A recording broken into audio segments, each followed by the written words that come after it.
നമസ്കാരം, എല്ലാവർക്കും പ്രവാസി മലയാളിയിലേക്ക് സ്വാഗതം. മനസ്സില്ലാ മനസ്സോടെയാണ് ഒട്ടുമിക്ക പ്രവാസികളും ഗൾഫിൽ ജോലി അന്വേഷിച്ച് പോകുന്നത്.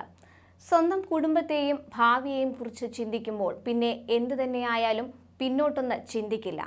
ഇങ്ങനെ ഗൾഫ് രാജ്യങ്ങളിൽ എത്തുന്നവരിൽ ചിലർ മനസ്സില്ലാ മനസ്സോടെയാകും ജോലി ചെയ്യുക. എന്നാൽ നിരവധി പ്രതിസന്ധി ഘട്ടത്തിലൂടെയുള്ള യാത്രയിൽ പാതി വഴിയിൽ ജീവിതം അവസാനിപ്പിക്കുന്ന പ്രവാസികളുടെ എണ്ണം കൂടി വരികയാണ്. പല കാരണങ്ങളാണ് ഇതിലേക്ക് പ്രേരിപ്പിക്കുന്നതെന്നാണ് റിപ്പോർട്ടുകൾ. സഹായ സന്നദ്ധ പ്രവർത്തകർ പറയുന്നതനുസരിച്ച് കടം മൂലമുണ്ടാകുന്ന സാമൂഹിക അവഹേളനവും അനധികൃത സ്വകാര്യ പണമിടപാടുകാരിൽ നിന്നുള്ള പീഡനവും ആത്മഹത്യയിലേക്ക് നയിക്കുന്നുവെന്നാണ്. 6 മാസത്തിനിടയിൽ ദുബായിലും നോർത്തേൺ എമിറേറ്റിലുമായി 37 ഇന്ത്യൻ പൗരന്മാർ ആത്മഹത്യ ചെയ്തതായി ഇന്ത്യൻ കോൺസുലേറ്റിന്റെ ഏറ്റവും പുതിയ കണക്കുകൾ വ്യക്തമാക്കുന്നത്.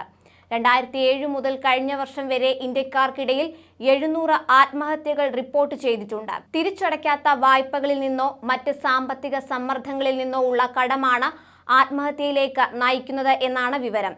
2008 സാമ്പത്തിക മാന്ദ്യത്തിലാണ് UAE-യിൽ ഏറ്റവും അധികം ഇന്ത്യക്കാർ ആത്മഹത്യ ചെയ്തത്. 176 മരണങ്ങളാണ് റിപ്പോർട്ട് ചെയ്തത്. തൊഴിൽ നഷ്ടവും മാനസികവും വ്യക്തിപരവും സാമ്പത്തികവുമായ പ്രശ്നങ്ങളാണ് ഇവരെ കടുംകൈയിലേക്ക് നയിച്ചത്. മലയാളികൾക്കിടയിൽ ഏറെ ചർച്ചയ്ക്ക് വഴിവെച്ച സംഭവമായിരുന്നു മലയാളി കുടുംബത്തിൽ കടബാധ്യതയെ തുടർന്ന് ദമ്പതികൾ മകളെ കൊലപ്പെടുത്തിയ ശേഷം ആത്മഹത്യ ചെയ്തത്.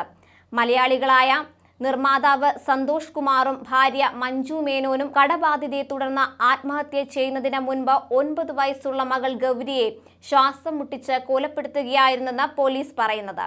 വീട്ടുകാരെ കാണാത്തതിനെ തുടർന്ന് ബന്ധുക്കൾ ബഹളം കൂട്ടി. തുടർന്ന് അൽ നഹ്ദ ഫ്ളാറ്റിൽ പോലീസ് അതിക്രമിച്ചു കയറിയാണ് ഇവരുടെ മൃതദേഹം കണ്ടെത്തുന്നത്. ഇത്തരം നിരവധി സംഭവങ്ങളാണ് UAE-യിൽ അടക്കം റിപ്പോർട്ട് ചെയ്യുന്നത്. എന്തെങ്കിലും പ്രശ്നമുള്ളവർക്ക് ഉടനടി പരിഹാരത്തിനായി ഇന്ത്യൻ അധികൃതരെ സമീപിക്കാവുന്നതാണ്. വിദേശത്തുള്ള പൗരന്മാരുടെ പരാതികൾ പരിഹരിക്കുന്നതിനായി സർക്കാർ MADAD എന്ന ഓൺലൈൻ പോർട്ടൽ പ്രവർത്തിക്കുന്നുണ്ടെന്നും മന്ത്രാലയം വ്യക്തമാക്കുന്നു. കൂടുതൽ പ്രവാസി വാർത്തകൾക്കായി ഈ ചാനൽ സബ്സ്ക്രൈബ് ചെയ്യുക.